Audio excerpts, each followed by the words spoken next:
I'm Hannah Allen, 35, a senior marketing director at a Fortune 500 company.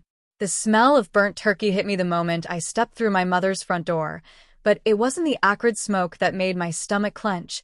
It was the sound of her voice drifting from the kitchen, sharp and cutting as always. "Well, at least Sarah's bringing someone this year," she was saying to my Aunt Linda. "Unlike some people who can't seem to hold on to a man past the third date." I stood frozen in the entryway, my coat still dripping November rain onto the pristine hardwood floors. Through the archway, I could see my mother's perfectly coiffed silver hair as she bent over the stove, her voice carrying that particular tone reserved for discussing my failures. 35 years old, and still showing up alone to family dinners, she continued, oblivious to my presence. "I swear Hannah must have some kind of curse. Remember that nice lawyer she dated? Gone. The doctor? Vanished. Even that sweet teacher from her book club." Before I go further, tell me in the comments where you're watching from, and if you're hooked already, a like and subscribe will keep these stories coming. I clear my throat, loud enough to cut through her monologue. "Hello, Mom." She spun around, her face flushing the same shade as her burgundy sweater. Hannah. "I didn't hear you come in." The forced brightness in her voice couldn't mask the embarrassment flickering in her eyes. Clearly. I hung my coat on the antique rack, taking my time with each button and fold. The silence stretched between us like a taut wire, broken only by the grandfather clock's methodical ticking and the distant sound of football commentary from the living room. My mother recovered quickly, as she always did. "Well, you're here now. That's what matters." She turned back to the stove, her movements sharp and efficient. "Though I do wish you'd brought someone. Mrs. Henderson's grandson is still single, you know. He's a dentist." "Mom." The word came out harder than I intended, stopping her mid-sentence. "Can we not do this today?" She whirled around, her wooden spoon dripping gravy onto the floor. "Do what? Care about your happiness? Want to see you settle down before it's too late?" Her voice rose with each word, drawing curious glances from my cousins in the dining room.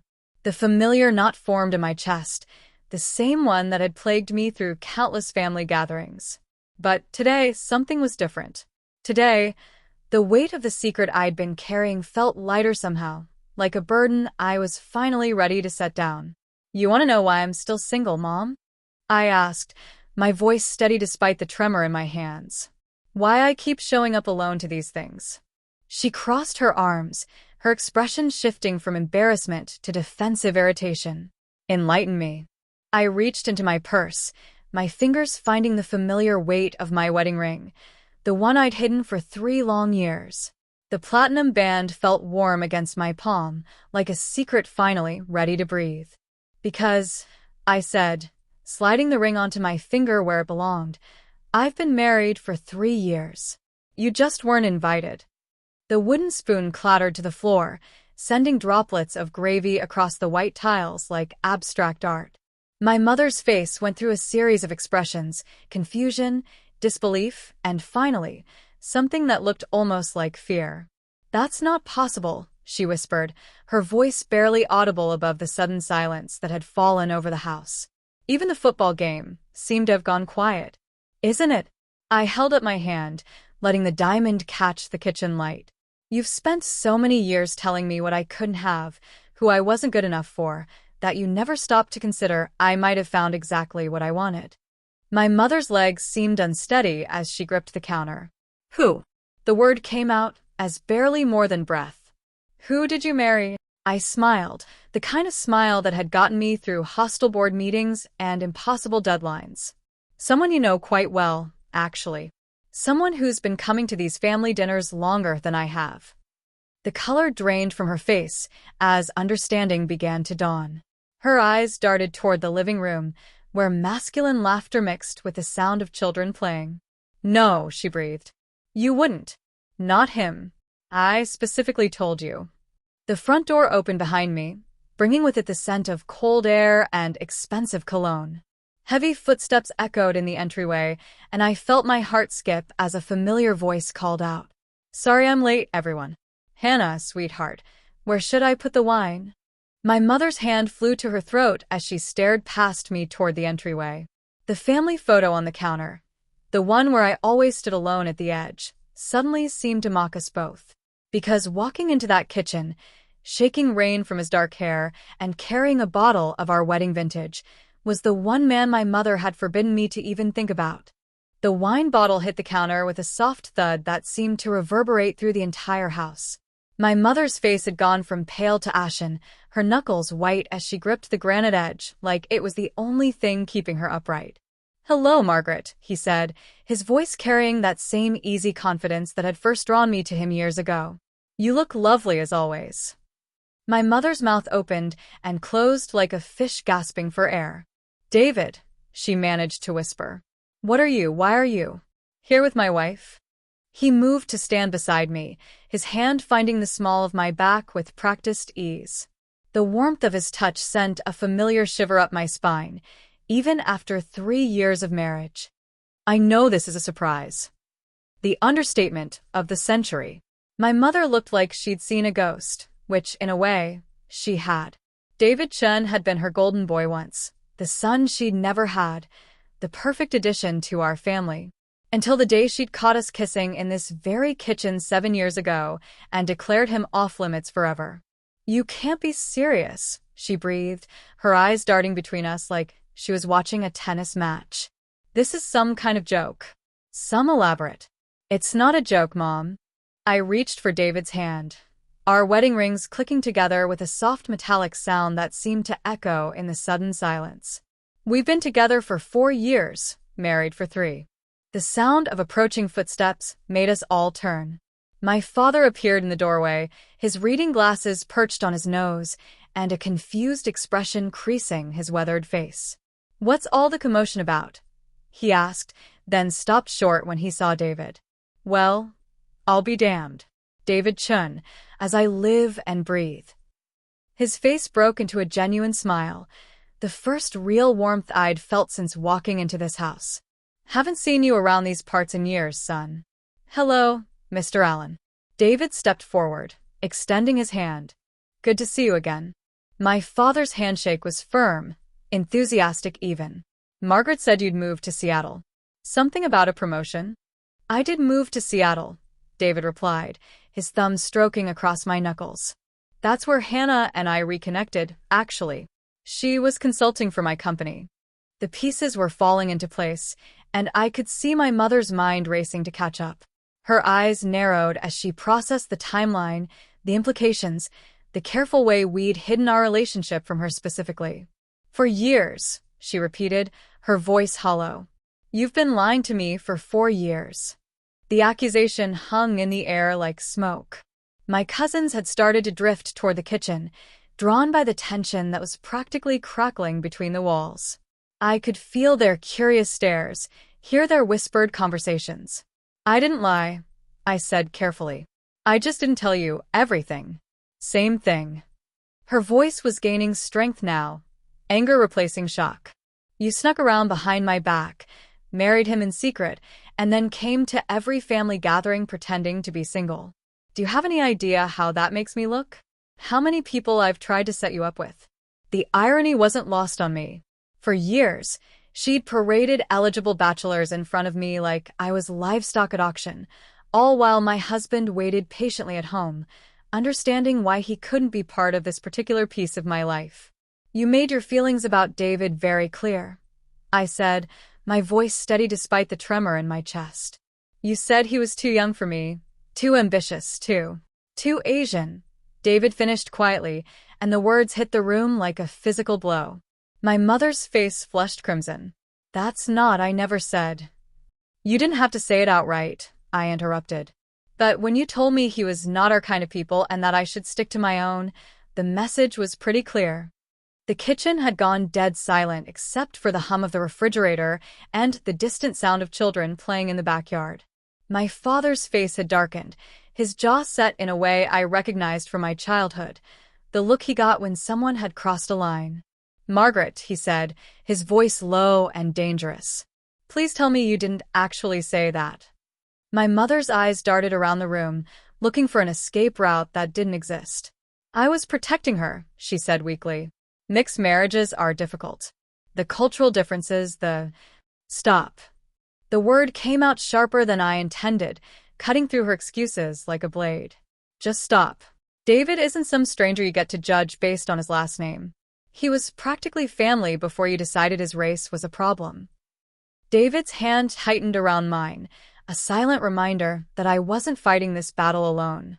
He'd been patient for so long, understanding when I couldn't bring him to family events, supportive when I came home frustrated and hurt from gatherings like this one.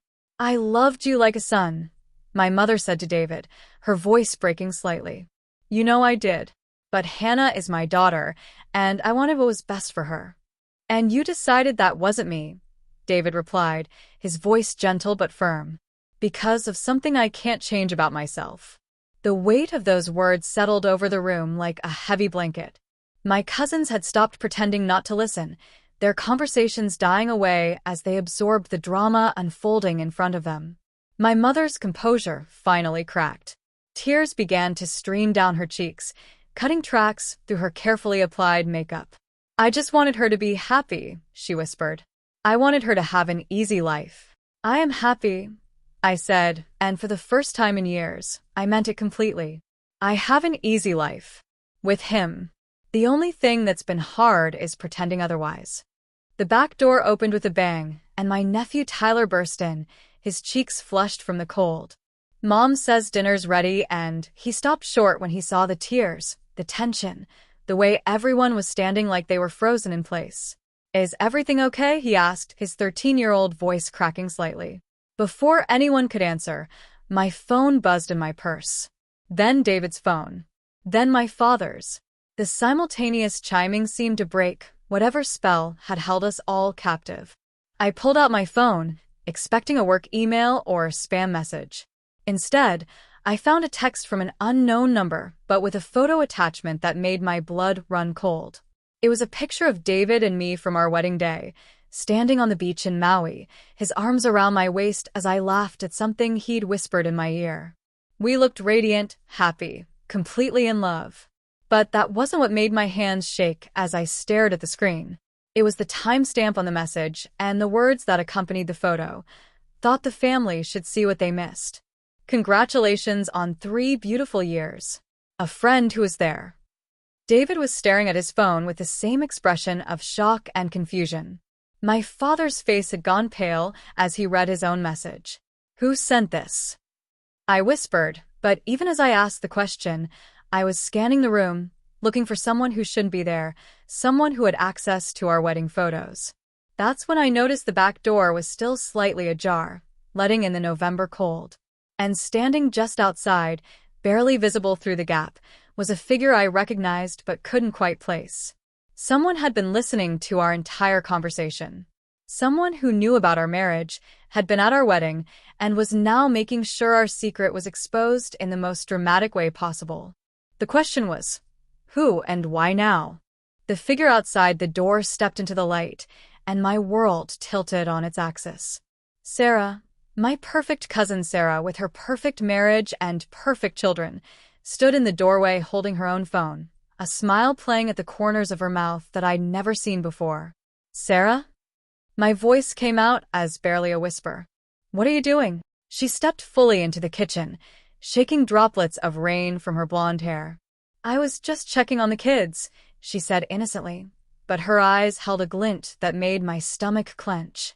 Imagine my surprise when I heard all this. Interesting conversation.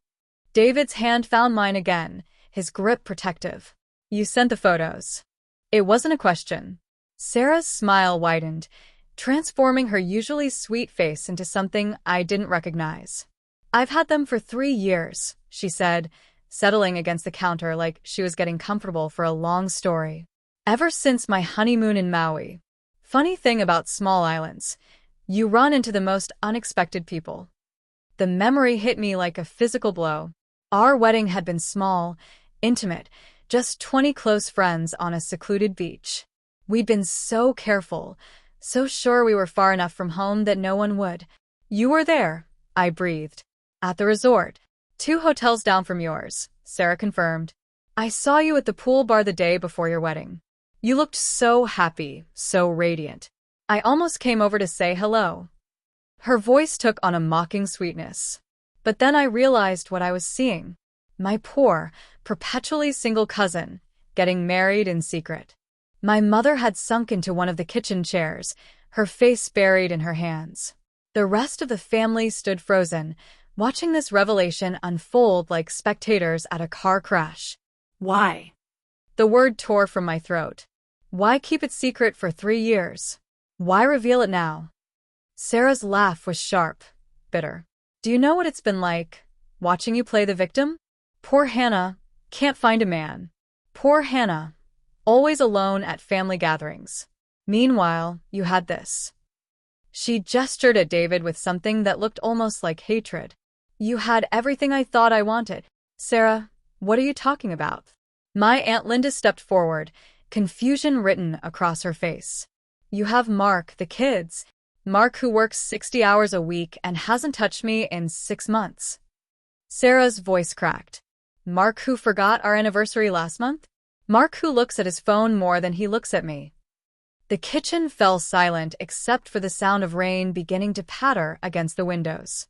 Sarah's perfect facade was crumbling before our eyes, revealing something raw and desperate underneath. "I used to watch David at these family dinners," she continued, her voice growing stronger. "Before Mom banned him, before the big dramatic scene. He was so attentive, so present. He actually listened when people talked. And I thought, why can't Mark be like that?" David shifted uncomfortably beside me. "Sarah, I had no idea you felt." Of course you didn't, she snapped. "You only had eyes for her. Even when she was married to that loser Brad, even when she was dating other people, you were always watching Hannah. Always waiting." The pieces were falling into place now, creating a picture I'd been too blind to see. Sarah's pointed questions about my love life over the years. Her suggestions that I should give up on fairy tales and settle for someone practical. Her insistence that I was too picky and unrealistic about love. "You've been sabotaging me," I said, the realization hitting like a punch to the gut. "All those men Mom tried to set me up with. You recommended them, didn't you?" Sarah's smile was cold. "Every single one. Men who were wrong for you in every possible way. Men who would bore you to tears or annoy you into running. I wanted you to stay single and miserable." "But why?" My father's voice was rough with emotion. "Sarah, Hannah is family. Why would you want to hurt her?" "Because she had what I wanted." The words exploded out of her, years of resentment finally finding voice. She had David's love, real love, the kind that waits and endures and chooses you every single day. And instead of appreciating it, she hid it. She threw it away to avoid disappointing Mommy. The accusation hung in the air like a slap. My mother looked up from her hands, tears streaming down her face. "I never meant," she started. "Yes, you did," Sarah interrupted. "You meant every word. You couldn't stand the idea of Hannah being happy with someone you didn't approve of. So you made her choose between her family and her heart." "And she chose family," David said quietly. "She chose all of you, even when it meant hiding the most important part of her life." The weight of his words settled over me like a heavy blanket. For 3 years, I'd compartmentalized my life, keeping my marriage separate from my family to avoid conflict. I'd missed family photos, made excuses for why David couldn't attend events, and let my mother's disapproval dictate the boundaries of my happiness. "I'm sorry," I whispered, turning to face him. "David, I'm so sorry. You deserved better than being hidden away like some shameful secret." His hand cupped my cheek, his thumb brushing away tears I didn't realize I'd shed. "You were protecting what we had," he said softly. "I understood that. But I'm glad it's finally out in the open." "Well, isn't this touching?" Sarah said, her voice dripping with sarcasm. "The happy couple, reunited at last. But you're missing the best part of the story." Something in her tone made my blood run cold. "What do you mean?" Sarah pulled out her phone again, scrolling through what looked like a long conversation thread. "See, I wasn't the only one who knew about your little secret. I may have shared the information with a few people over the years. What people? David's voice was sharp now, protective. Oh, just some mutual friends. People from work. Your boss, Hannah. Sarah's smile was venomous. Did you really think you could keep something this big secret forever? Corporate America is a small world. My phone buzzed again. Then again. And again. Messages were flooding in from colleagues, from clients, from people I'd worked with for years. All of them had received the same wedding photos, along with what looked like a detailed timeline of my deception. You sent these to everyone. I breathed, scrolling through message after message. My entire professional network. I thought they should know what kind of person they're really dealing with, Sarah said. Someone who lies for years, who manipulates situations to her advantage. Who? Stop. David's voice cut through her words like a blade. That's enough. But Sarah wasn't finished. The best part is, I sent them to Mark too. Along with some very interesting details about how you used to look at David, how you used to talk about him. Her laugh was sharp and bitter. Turns out my husband has quite a few things to say about his wife's obsession with her cousin's secret husband. The kitchen door swung open, and Mark appeared, his face flushed and his eyes wild. Sarah, what the hell is going on? I've got people calling me, asking about some photos you sent. He stopped short when he saw all of us standing there, the tension in the room thick enough to cut with a knife. Hello, Mark, Sarah said sweetly. Perfect timing. I was just telling everyone about our little conversation this afternoon. Mark's face went pale. Sarah, you promised you wouldn't. Wouldn't what? She interrupted. Wouldn't tell them how you've been having an affair with your secretary for the past 8 months? How you've been planning to leave me and the kids for your 25-year-old assistant. The silence that followed was deafening. Mark's mouth opened and closed like a fish gasping for air, while Sarah stood there with a triumphant smile that was equal parts vindictive and heartbroken. You see, she continued, her voice eerily calm, I figured if my marriage was going to implode anyway, I might as well take a few people down with me. Starting with the cousin who had everything I wanted and was too stupid to appreciate it. My mother stood up slowly, her face a mask of shock and disappointment. Sarah, how could you? How could you hurt so many people just because you're unhappy? Because misery loves company, Sarah replied. And because I'm tired of pretending everything is fine when it's not. At least now we're all being honest. But as I looked around the room, at my mother's tear-stained face, at my father's disappointed expression, at Mark's guilty shame and David's protective anger, I realized that Sarah was wrong about one thing. This wasn't honesty. This was destruction. And in her quest to tear down everyone else's happiness, she'd revealed the one truth that mattered most, that love, real love, survives even when it's hidden. It endures even when it's tested. And it emerges stronger when it finally steps into the light. I squeezed David's hand and looked around the room at my fractured, complicated, imperfect family. You're right about one thing, Sarah, I said, my voice steady despite the chaos around us. It's time for honesty. All of it. I turned to my mother, who was still sitting in her chair, looking older and more fragile than I'd ever seen her. Mom, I love you. But I won't apologize for marrying the man who makes me happy, regardless of what you think about his race or his background. And I won't hide my marriage anymore to protect your feelings. Then I looked at Sarah, who was watching me with a mixture of hatred and something that might have been envy. And Sarah, I'm sorry your marriage is falling apart. I'm sorry you're unhappy. But destroying other people's lives won't fix yours. Finally, I turned to David, the man who'd waited patiently for 3 years while I figured out how to choose my own happiness over everyone else's expectations. And David, I'm sorry I made you wait so long to be part of my whole life. That ends today. The rain was coming down harder now, drumming against the windows like applause. And for the first time in 3 years, I felt like I could finally breathe. Because the secret was out, the truth was told, and whatever came next, we'd face it together. As a family. All of us. Broken and complicated and real. Just the way families are supposed to be.